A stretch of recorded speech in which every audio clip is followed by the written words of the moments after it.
What is superannuation and how does it work in Australia? Perfect for newcomers to Australia. Ever wondered what this mysterious thing called superannuation actually is? In today's video, we're breaking down what superannuation means, how it works in Australia, and why it's one of the most important things you need to understand, especially if you're new here. Stick around till the end because this could seriously shape your future money. And hey, don't forget to like the video and subscribe to the channel for more helpful tips. So, what exactly is superannuation? First off, don't worry. You're not the only one scratching your head. When most people hear superannuation for the first time, they either think it's a government superhero program or something you sign up for after turning 80. But nope, it's actually something super important that affects almost every worker in Australia, including international students and newcomers. Let's keep it simple. Superannuation, often called just super, is basically your retirement money.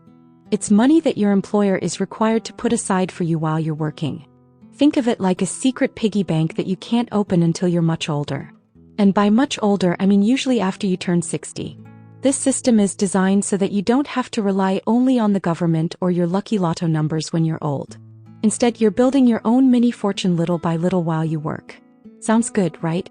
But wait. Where does this money come from? Great question. As of now, Australian employers are required to contribute 11% of your regular earnings into a super fund. This rate will slowly increase over time. So, if you're earning $1,000 a week, your employer will pop $110 into your super fund each week on top of your salary.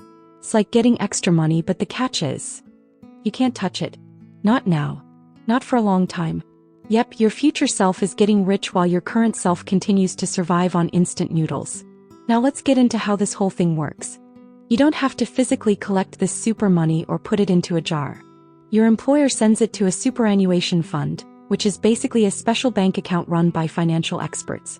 These experts take your money and invest it hopefully wisely so that it grows over time. Depending on the fund and how it's managed, your money may be invested in things like shares, property, government bonds, or even overseas investments. The idea is that over your working life, say 30 or 40 years, this money keeps growing and compounding. And don't worry, you don't have to become a finance expert. Most super funds offer you investment options based on your risk level. Some people go for high growth, while others prefer the safety of conservative. But if you don't choose anything, the fund will usually put you in a default investment plan that suits the average worker. Okay, but can you choose your own super fund? Absolutely. In most jobs, you can choose which superannuation provider you want to go with. Popular ones include Australian Super, Host Plus, UniSuper, Aware Super, and Rest, among others. If you don't pick one, your employer will likely just put you into their default fund. That's okay too, but it's always good to shop around and compare.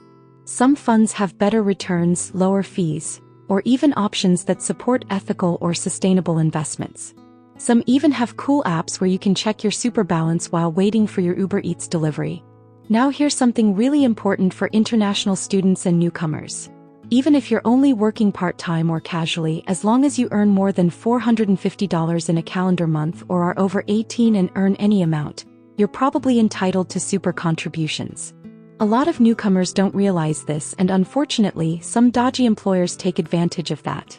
So keep an eye on your payslip. Look for a section called Super or Superannuation Contributions. If your employer isn't paying it, and they should be, it's a red flag. You can report that to the ATO, and yes, they do take action. Oh, and speaking of the ATO, your superannuation account is actually linked to your tax file number. This is how the government tracks your super and makes sure everything's being done properly. If you haven't already applied for a TFN, you should definitely do that, especially if you're planning to work in Australia. Now, what happens to your super if you move back home or leave Australia permanently? If you're here on a temporary visa and you leave Australia permanently, you may be eligible to claim your super back. This is called a departing Australia superannuation payment. Not all of it, because taxes will apply, but a good chunk of it can be claimed. Just don't forget to apply for it after you leave, or it might end up lost in the land of forgotten money. By the way, there's billions, yes, billions of dollars in lost super sitting around in Australia because people didn't keep track of their accounts when they changed jobs or moved overseas. So always keep your super details up to date. Another thing to watch for is fees. Every super fund charges fees. Some are small, some Not so small. These fees can really nibble away at your future savings over time. So when choosing a fund, compare the fees as well as the performance. The good news is that tools like MySuper and ATO's Your Super comparison tool can help you compare different funds. So now you might be wondering, can you add your own money into your super? Yes, you can. That's called a voluntary contribution. Some people add extra money into their super to boost their retirement savings faster.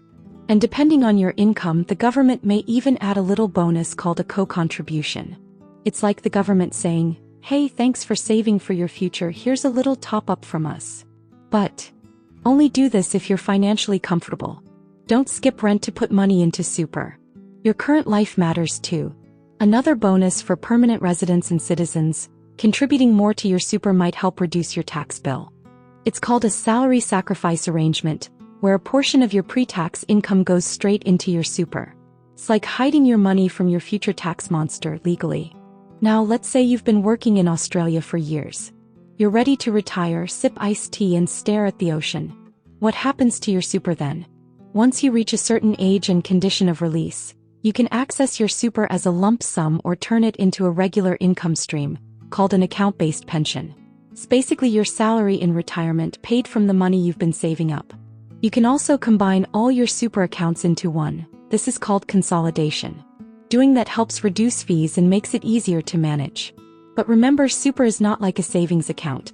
You can't just withdraw money anytime you like. That's why it's so important to keep an eye on it, make smart choices and protect it from disappearing through fees or neglect. Let's quickly bust a few super myths before we finish. Myth number 1. I'm only working part-time so I don't get super. Wrong. If you're over 18 and working, your employer must pay it. Myth number 2. I don't need to care about super, I'll just marry rich. Okay, good luck. But also, maybe still keep an eye on your own super account. Myth number 3. I have 3 super accounts. That's good, right? Not really. That means triple the fees. Consider consolidating. So there you have it. Superannuation might sound boring at first, but it's actually your secret weapon for a financially secure future. The earlier you understand it, the better decisions you'll make. If you found this helpful, please like the video, share it with your friends, and subscribe to the channel for more simple and smart Australian life tips.